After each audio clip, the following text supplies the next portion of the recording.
There are games that come and go, and then there are games that stay with you forever. The kind of single-player experiences that grab you from the first moment and never really let go, even years later. These aren't just good games, they're the ones that actually feel perfect, the ones you think about long after the credits roll.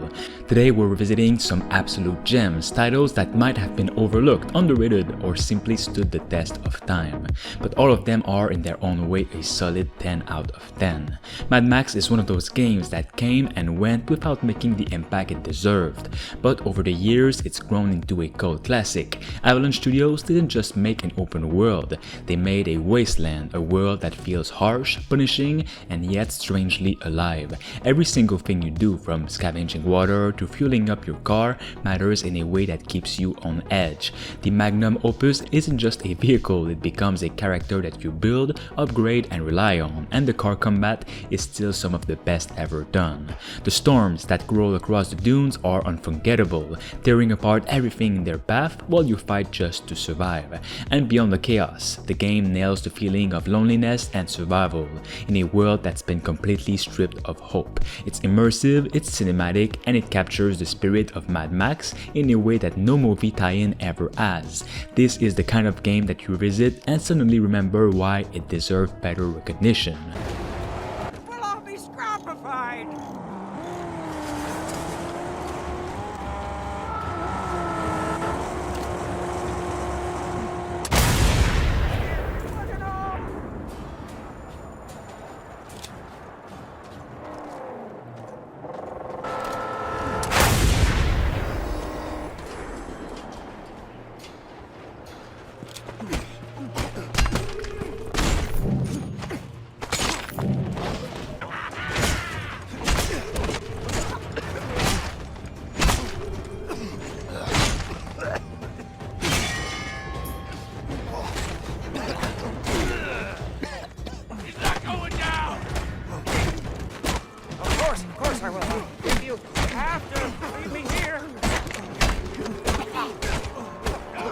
Ghost Recon Future Soldier is easily one of the most overlooked tactical shooters of its time. The series had always been about strategy and realism, but Future Soldier pushed it into a near-future setting with gadgets and techs that felt exciting but still grounded, using optical camouflage to flank enemies, coordinating synchronized shots with your squad, and deploying drones that made you feel like part of an elite unit, operating far beyond normal soldiers. The missions had variety, the pacing kept you on your toes, and the gunplay was sharp and satisfying. What stands out most though is the atmosphere. This was military fiction done with style, and a vision of warfare that's still compelling today.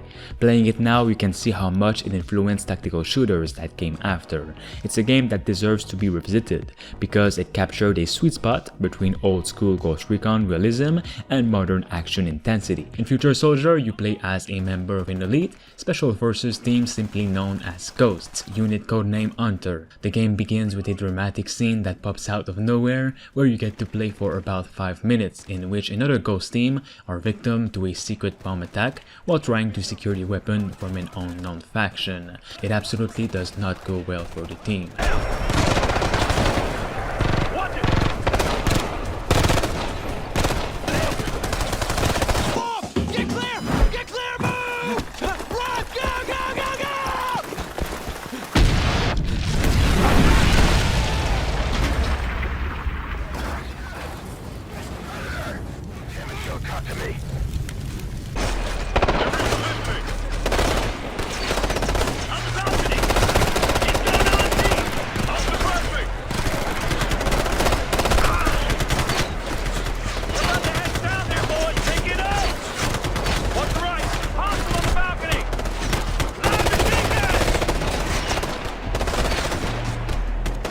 Ryse Son of Rome is often remembered for its jaw-dropping visuals on the Xbox One launch, but it is so much more than just a showcase of graphics.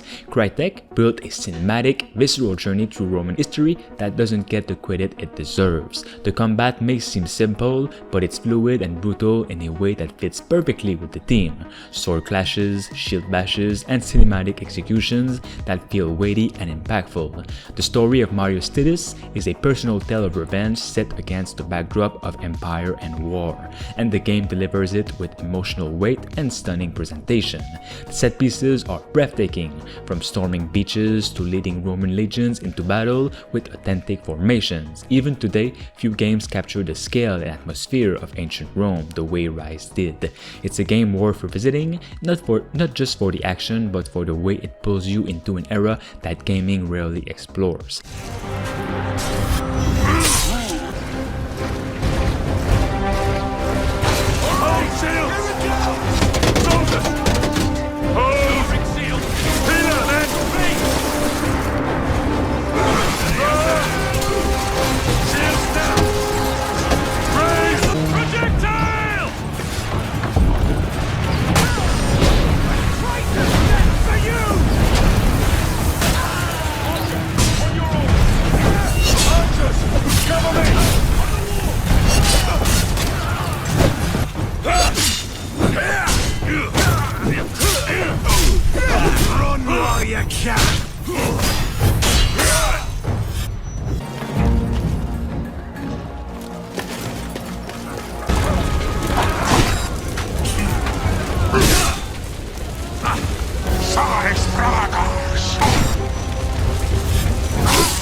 Metro Exodus is survival storytelling at its finest. The Metro series was known for its claustrophobic, terrifying underground tunnels, but Exodus opened up the world and took us on a journey across a ruined Russia. The result was a game that kept the tension of survival horror while adding the freedom of exploration. Every bullet feels precious, every filter on your gas mask is life or death, and every decision you make impacts not just the gameplay but how the story ends. The landscapes are hauntingly beautiful, frozen wastelands, swamps, forests, each telling its own story about what the apocalypse left behind. The human drama is equally powerful, from the quiet moments around the campfire or in your train with your crew to the desperate fights against mutants and raiders. Exodus isn't just a shooter, it's an emotional road trip through despair and hope. It's the kind of game that makes you pause, soak in the world, and remember why single experiences can be so powerful.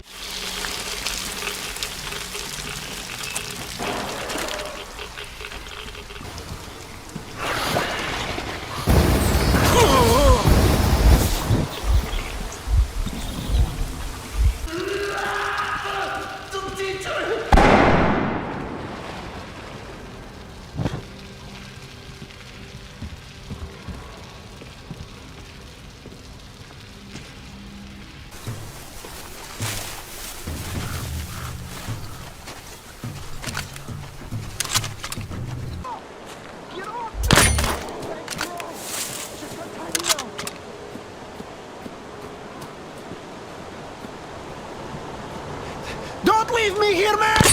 There's lots of fucking wolves here! Maneater is one of those games that proves how much fun gaming can be when developers lean into a crazy idea and fully commit. You start off as a vulnerable little shark pup, hunted and outmatched by everything around you, and over time you grow into a nightmare that dominates the ocean.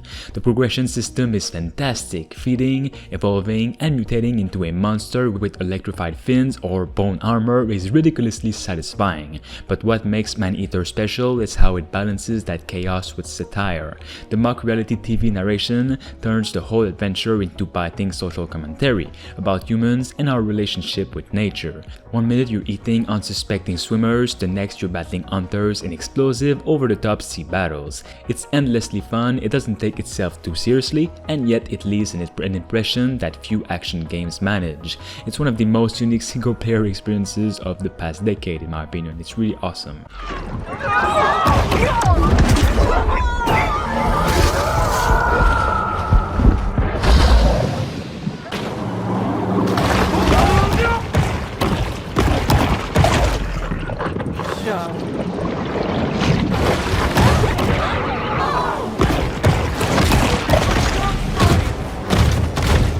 Sophisticated wildlife management has never been a priority in Port Clovis, and so amateur hour begins.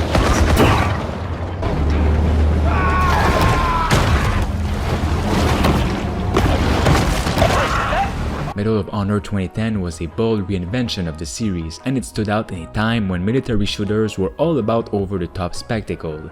Instead of trying to outdo Call of Duty with bigger explosions, this game went into the opposite direction, quieter, more grounded, and more respectful of the real soldiers who inspired it. And it also partnered with Linkin Park at the time, which was awesome with the music. The campaign told stories of Tier 1 operators with an authenticity that was rare in games, and it treated its subject matter with a seriousness that resonated. The firefights were intense and gritty, the pacing was sharp, and the environments captured the harsh realities of modern warfare. It's a game that didn't need gimmicks to shine, it relied on atmosphere, tension, and strong storytelling. Medal of Honor 2010 proved that military shooters could still be personal and human, and it deserves a revisit for that reason alone.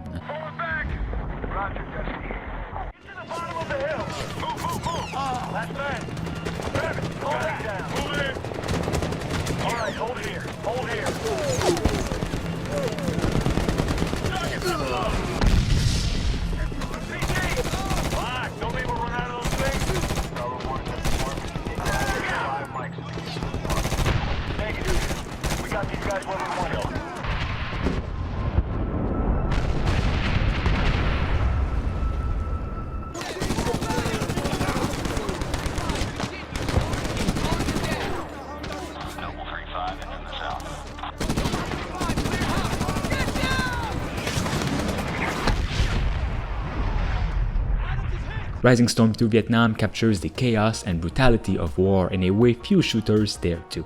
This isn't an easy game, it doesn't hold your hand, and it punishes mistakes. But that's what makes it so powerful. Every firefight feels like a desperate struggle to survive. The sound design alone is enough to immerse you, with bullets cracking past your ears, helicopters roaring overhead, and the chaos of artillery strikes shaking the ground. The maps are massive and demand teamwork, patience, and strategy, making every victory feel earned. It's not just a shooter, it's a simulation of the intensity and unpredictability of Vietnam warfare. Games like this are rare, and that's why it remains a standout. Revisiting it today is a reminder of how immersive, punishing, and unforgettable multiplayer shooters can be when they commit to authenticity. The game also bears one of the greatest game mod ever, which is the Green Army Man update that puts you into a tiny soldier across different super detailed and varied maps. Rising Storm 2 Vietnam, being a tactical FPS and a war game at the same time, is probably in the top best experiences you can get out of the two genres at the moment. Max Payne 3 is pure noir storytelling delivered with some of the most stylish gunplay ever put in a game. Rockstar took the series in a new direction, but they kept the essence of Max Payne intact. A broken man haunted by his past, drowning in violence and self-destruction. The bullet time mechanics are still exhilarating, letting you dive through the air in slow motion, unloading shots with precision as chaos unfolds around you. Every gunfight feels cinematic, every set piece is meticulously crafted. The Sao Paulo setting was bold, contrasting neon nightclubs with grimy favelas, and the story doesn't shy away from pushing Max to its lowest point. It's gritty, it's stylish, and it's unrelenting. Few games blend storytelling and gameplay this seamlessly. Max Payne 3 remains one of Rockstar's finest work, and revisiting this game today feels just as raw and unforgettable as it did on release.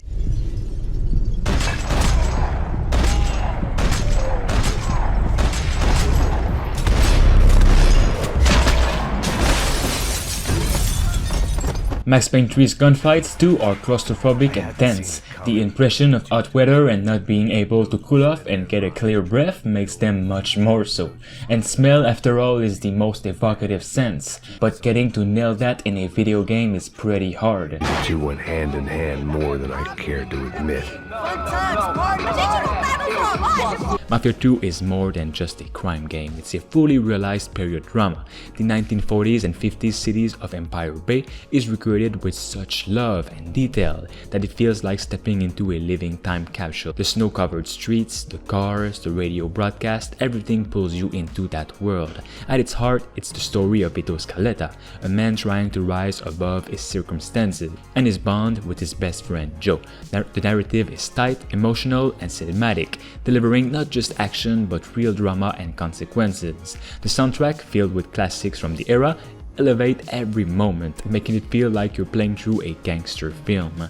Mafia 2 doesn't rely on endless filler, it's a focused, polished single-player story that sticks with you. It's a game that gets better with age, and one of the finest examples of how to tell a crime story in gaming.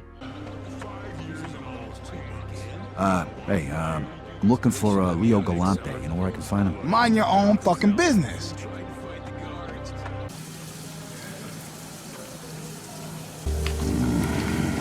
I like your scars, pretty boy. I got a better idea. Why don't you go fuck your buddies instead? Or better yet, go fuck yourself. Take him down. Oh, this guy's a fighter, huh?